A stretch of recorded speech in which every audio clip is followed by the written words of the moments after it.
$38 trillion. That's what the United States owes right now, more than the entire economy of China and Japan combined.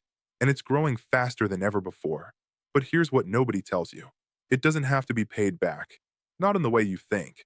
Because sovereign debt follows different rules. Rules that were rewritten decades ago. And the consequences are already unfolding. In 1945, the U.S. came out of World War II with debt exceeding 100% of GDP, the largest peacetime financial burden in history. Economists predicted collapse. It never came. Instead, the debt disappeared. Not through austerity, not through default, through something quieter. Between 1945 and 1980, the real value of that debt fell by 70%. Bondholders were repaid. Every dollar, every cent. But those dollars weren't worth what they used to be. Inflation had eaten them alive. The government controlled interest rates, kept them below inflation for decades. Savers lost. Creditors lost. But the debt burden shrank. This wasn't an accident. It was policy. They called it financial repression. A slow, invisible transfer of wealth from lender to borrower. And it worked. By the 1980s, U.S. debt to GDP had dropped below 30%. No one rioted. No one protested. Most people never even noticed. Because the erosion was gradual, hidden inside everyday price increases.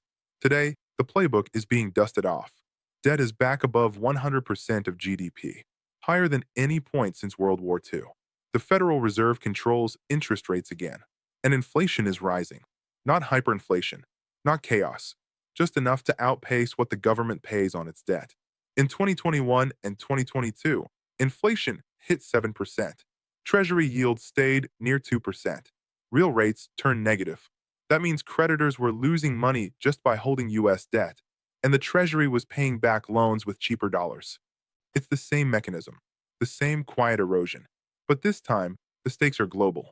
Because the dollar isn't just America's currency, it's the world's reserve. Foreign governments hold trillions in U.S. Treasury bonds. China, Japan, Europe, they've lent to the U.S. for decades, and they're being repaid in devalued currency. When inflation rises and rates stay low, those bonds lose value. Foreign central banks can't protest, because dumping U.S. debt would collapse their own reserves. They're locked in. This is the trap. Creditors can't leave without destroying themselves. So they stay, and they lose slowly. It's not default. It's something more elegant. A redistribution that happens in silence. But there's a cost, and it's not borne by the government. In the 1940s, wages eventually caught up with inflation. Union power was strong. Jobs were plenty. Today, wage growth lags behind price increases. Housing costs have doubled in a decade. Savings accounts earn near zero, while the real cost of living climbs. The debt gets lighter for the Treasury, but heavier for everyone else. This isn't theory. It's visible in the data. Between 2020 and 2023, the U.S. added over $7 trillion to the national debt. But because of inflation, the real burden barely moved. Debt grew in nominal terms, but shrank in purchasing power.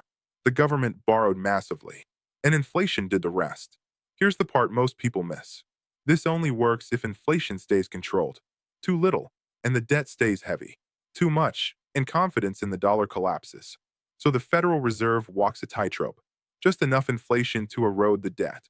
Not enough to trigger panic. It's a delicate balance. And history shows what happens when it breaks. Weimar Germany tried to inflate away debt in the 1920s. It spiraled into hyperinflation. The currency became worthless. Savings evaporated overnight. The U.S. isn't Germany. The dollar is backed by the largest economy and military on Earth. But the logic is the same. Inflate the debt away. Slowly, carefully, and hope nobody notices until it's done. The twist is this. The 38 trillion isn't the real number. It's just what's on the books. Unfunded liabilities add trillions more. Social Security, Medicare, pensions, promises made that future budgets can't cover. Some estimates put total obligations north of 100 trillion. That debt can't be inflated away because it adjusts with inflation automatically. So the government faces a choice. Cut benefits, raise taxes, or keep inflating and hope the system holds. Each option transfers the cost somewhere. To retirees, to workers, to savers. Someone always pays. Right now, we're in the middle of the experiment. Inflation has cooled from its 2022 peak, but it's still above the Fed's target. Interest rates have risen, but not enough to stop the erosion. The debt continues to grow, and the value of each dollar continues to fall. This is how 38 trillion disappears, not in a single crash, not in a dramatic default, but in a slow, methodical transfer from those who hold dollars to those who owe them, from savers to borrowers, from the future to the present. And the public?